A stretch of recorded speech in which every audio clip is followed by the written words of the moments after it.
Bem-vindo ao canal. Deus e a sua criação.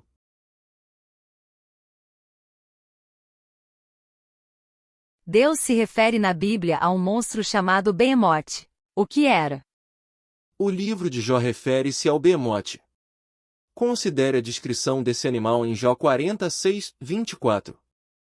Então o Senhor, do meio de um redemoinho, respondeu a Jó e disse: Prepara-te agora como um homem, eu te questionarei, e tu me responderás. Olhe para o Behemoth, que eu fiz junto com você e que se alimenta de grama como um boi. Que força tem nos lombos, que força nos músculos da barriga. Sua cauda balança como um cedro, os seios de suas coxas são muito unidos.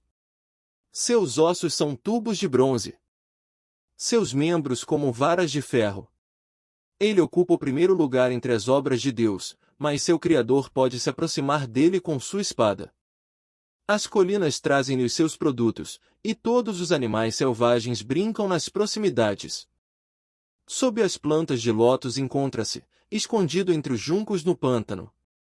Os lótus escondem-no à sua sombra, os choupos à beira do córrego o cercam. Um rio revolto não o alarma, é seguro, embora o Jordão deva subir contra sua boca. Alguém pode capturá-lo pelos olhos. Ou prendê-lo e perfurar seu nariz? No livro de Jó, Deus descreve 13 de seus animais criados, como um avestruz, cavalo e veado, e encerra a discussão contando a Jó sobre suas duas maiores criações. Behemoth e Leviatã, que será tema do próximo vídeo. Deus chama Behemoth de o primeiro de todos os seus caminhos, usando o termo hebraico, Reshit, que significa primeiro em um posto, o chefe, a mais suprema de suas obras criativas. Quando examinamos todas as criaturas terrestres, vivas e extintas, qual delas surge como a primeira do ranking, a mais colossal ou a chefe? Claramente o dinossauro saurópode. Combinar a palavra de Deus de que Behemoth é a maior criatura que ele já fez, com o fato de que os saurópodes são as maiores criaturas terrestres que já encontramos, deve nos dar uma pista da identidade do Behemoth. Os saurópodes eram enormes. O maior encontrado até hoje, chamado Patagotita maiorum, tinha mais de 120 metros de comprimento.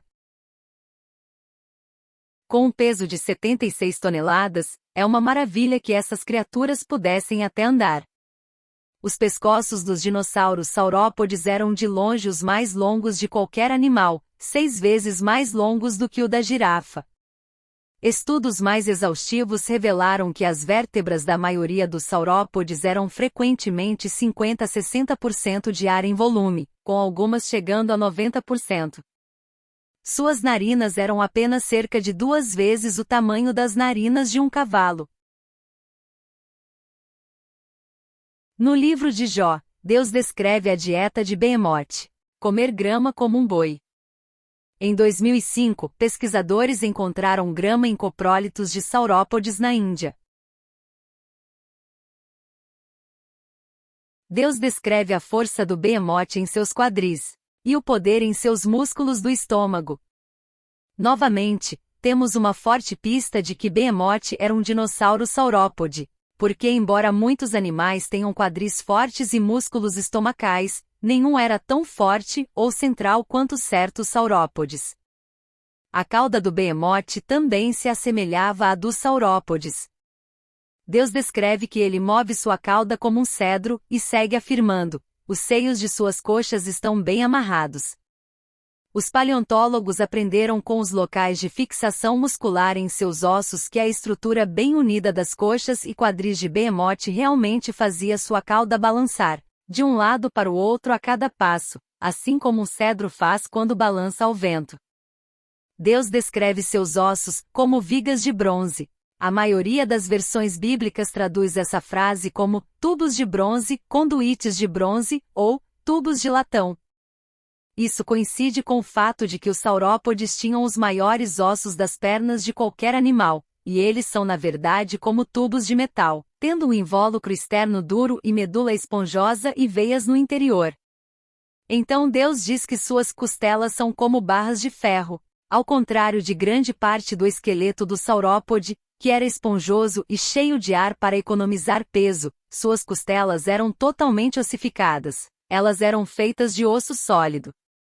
Mais uma vez, vemos uma correspondência sólida entre a descrição de Deus do Behemoth e um dinossauro saurópode. Deus até descreve o habitat de Behemoth, ele já sob as árvores de lótus, em um esconderijo de juncos e pântanos. As árvores de lótus cobrem-no com a sua sombra, e os salgueiros junto ao ribeiro rodeiam-no. Esta era uma criatura que tinha que estar perto de muita comida verde, vivendo em um ambiente exuberante e tropical. Em seguida Deus diz, de fato, o rio pode se enfurecer, mas ele não é perturbado, ele está confiante, embora o Jordão jorre em sua boca. Por que Deus apontaria que esse animal pode ficar em um rio correndo? O Rio Jordão é o maior rio da Palestina e atualmente flui a apenas 15% da taxa que fluía no passado. Mesmo assim, no inverno este rio seria incrivelmente difícil de atravessar, e seria necessário um animal muito considerável para ficar imperturbável na correnteza, e mais ainda, deixar a corrente jorrar em sua foz.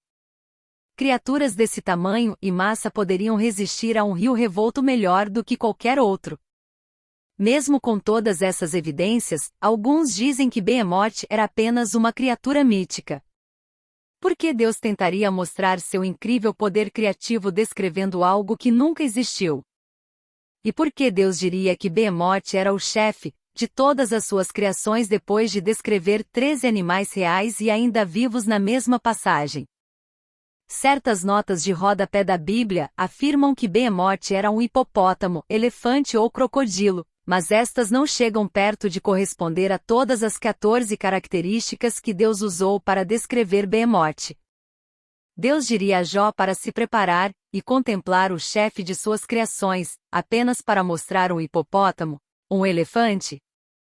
Eles não têm caudas que balançam como cedros, e esses animais foram capturados e mortos pelo homem ao longo da história. Deus diz que somente o Criador do Behemoth pode se aproximar dele, que ele não pode ser capturado por humanos quando está em vigília. E que ninguém pode usar farpas para perfurar seu nariz. Não é por acaso que Deus diz a Jó que o Behemoth só pode ser abordado por seu Criador. Até hoje, elefantes e hipopótamos são cercados por caçadores e mortos, mas com boa sorte chegando perto dessa criatura para colocar uma armadilha em seu nariz. Essas características, quadris, pernas, pés e dedos dos pés, incríveis vértebras cheias de ar e outras, aparecem já formadas nos 300 saurópodes que foram descobertos em camadas sedimentares estabelecidas pelo dilúvio.